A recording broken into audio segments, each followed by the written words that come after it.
Marahil sanay na tayo sa mga balitang ang isyo ng relasyon na may third party ay kadalasang iniuugnay sa kalalakihan. Ngunit sa paksa natin ngayon, kilalanin natin ang isang lalaking may prinsipyo, isang lalaking pinatunayan na no one deserves a second chance kapag nasira na ang tiwala. Naging viral sa social media noong December 25 ang content creator at beat player na si Vince Jimenez matapos niyang ilabas ang isang Facebook post at video kung saan inilantad niya ang di umano'y panluloko ng kaniyang kasintahan at ito'y tinawag na The Last Hug.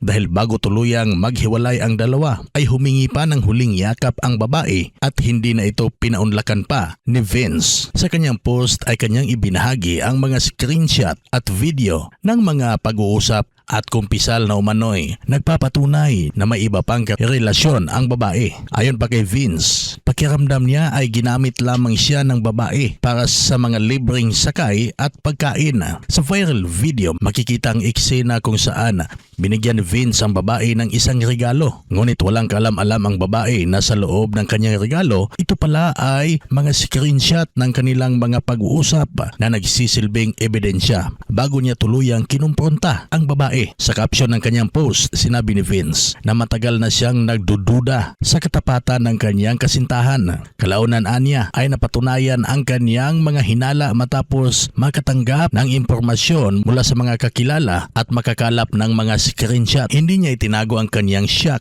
pagkabigo at matinding sakit at sinabi niyang dito niya naramdaman na tila ginamit lamang siya kaya napagpasyahan niyang isapubliko ang kanyang karanasan.